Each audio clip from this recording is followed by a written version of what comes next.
The committee looking into Public Protector Mmusinyane and Muvhango's fitness to hold office will now send its report to the National Assembly for adoption. This after most members adopted it. 14 months after the process began, it recommends that Muvhango be removed from office after courts overturned several of her findings. Committee chairperson Richard Gcaleka says Muvhango fails to respond to the report. Yesterday we concluded a novel process that we started as Parliament as part of our constitutional role of playing an oversight and having this as an exercise in accountability.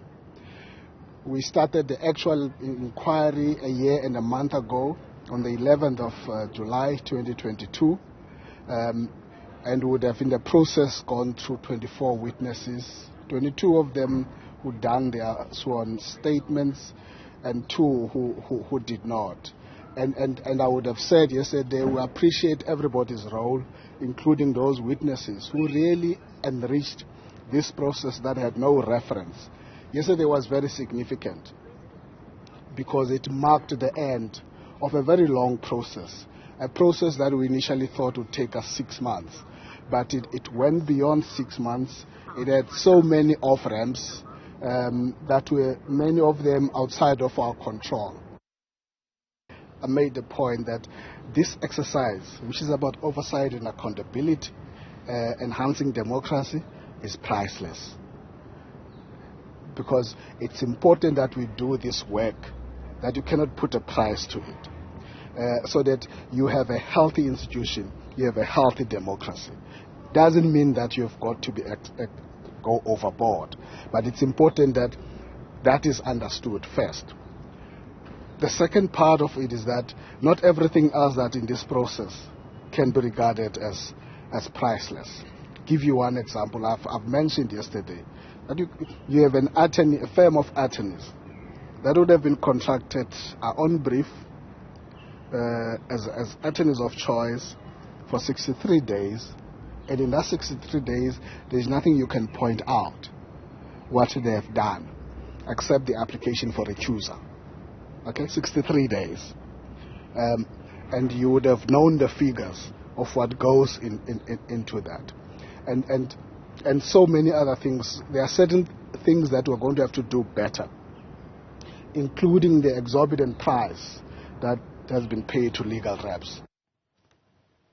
Staying with the Public Protector Office, Advocate Kholeka Gcaleka, Attorney Johannah Ledwaba, Professor Boitumelo, Mmusinyane and Muvhango Lukhaimane will face MPs for interviews tomorrow. They are all vying for the vacant public protector position after receiving clearance from the State Security Agency and the South African Police Service Crime Intelligence Unit. The 4 are part of 8 candidates, with others having gone through their interviews today. Newzroom Afrika's Athi Mtongana reports on day 1 of the interviews. Parliament's ad hoc committee tasked to look for the country's next public protector has kick-started interviews of the candidates. Here are some of the first few. I think, as I was saying, you need the creator the power, the creator the humility. That's very crucial. But 2, you have to have a vision. And that vision can only be informed to a large extent by experience. And I have been in this field since 1996. I was head of research at the Commission. I became a CEO twice, and now I'm an OCJ. I did some work in justice. So I have gone through the mills. I think I've been tested. I've made mistakes, clean audits, bad audits, staff issues. The ANC, in a way, opened me to the possibility of, despite your membership, you can still be non-partisan and serve the public without fear, without favor, without prejudice. I think the major part is not the complex investigations or the systematic investigation, because that makes up a small part of the public protector's office. It's about 10% or to 13% of their work. It's the other complaints that they handle. For me, that is the ordinary South Africans that are reporting complaints to the public protector's office. For me, that's an area that one needs to look at, especially the turnaround times. The urgency in order to see how to deal with matters. As far as the staff is concerned, I will first try to deal with the staff morale in order to get everybody on the same page for us to be able to move forward.